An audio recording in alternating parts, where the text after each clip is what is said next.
Hey guys, welcome back to the channel, guys. This is the Magnum charger, the Magnum. This is a 2.7 liter car here, and I'm going through the car and I'm just doing a general inspection for Gregorio. And anyway, he just bought this car, so what I'm doing first is I'm going and checking all the fluids, and I'm going to show you guys, if you don't know, you don't have a Magnum washer fluid, self-explanatory. This is where you put your coolant in. Never put your coolant if the car's been running. Wait till it's cool to check it. There's a cold max fill on the side, which is pretty much self-explanatory. Your power steering fluid goes in here, right in front of it. Your air filter box goes here. There's two tabs to let it loose. You take that out and you pull that out. Easy. Now your brake fluid. Here's this little special compartment. You lift up and pull back. There's two tabs that slide under. There's the brake master, and there's probably a fill level line right there on the side. So that's not too hard to change. Well, with this particular car, let me go back to showing you what was going on. With this particular car, I immediately put the scanner on it, as I do with any car with the check engine light. I ran for codes, key on, not running, and I pulled up about 3 or 4 codes concerning O2 sensors. Bank 1 on this car is up in the front. Well, I was inspecting the car. You know how I am with these cars. I'm methodical.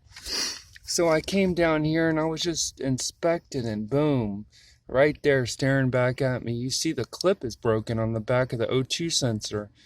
And the wire is actually broken and split. Trying to zoom in there, but it's hard holding the plug up. But that needs to be changed, and we got another O2 sensor.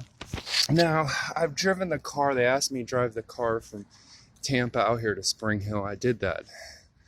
And my synopsis in the car is it needs complete brakes. The pedal's spongy. It's not good enough. These are 22-inch wheels. They're a little bit bigger. He needs to go around and check the brakes, bleed, and see what's up with the pads. That's one thing. Besides the O2 sensor, which I figured that out, I just tracked that down. This side right here, on the passenger side, when we hit bumps, we hear a noise. What I'm thinking it is the strut up there is bad. And when we hit a bump, it bottoms out the strut, and that's the noise we're hearing. So we have to jack it up and check this side as well. Pay extra special attention to this side to see what's going on with that noise. And I'll probably push up and down on it with the hood closed to see the travel and see if I can mimic the noise again without driving. So that'll be the last thing.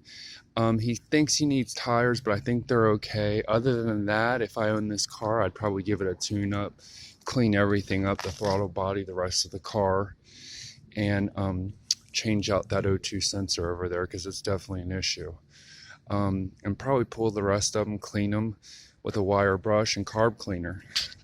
But this is not too hard of a car to maintain. I mean, I haven't worked on it yet, but it's a 2.7 V6, but everything looks like it's easily accessible. The coil packs are up here. So it doesn't look like it's a bad car to work on. So I figured I'd show you, and that's the issue that we're having. Those are the two issues after me driving it can tell you about the car. So I'd probably change the spark plugs, change the O2 sensor, check all the fluids. We figure out what that noise is and mess with the brakes. He ought to have a killer car, because I think the motor and training run's great. So I figured I'd show you about the Magnum and show you how to check the fluids in it, and you know what to check and where everything is and what we got for Greg. So like, subscribe, and share, and keep on dreaming.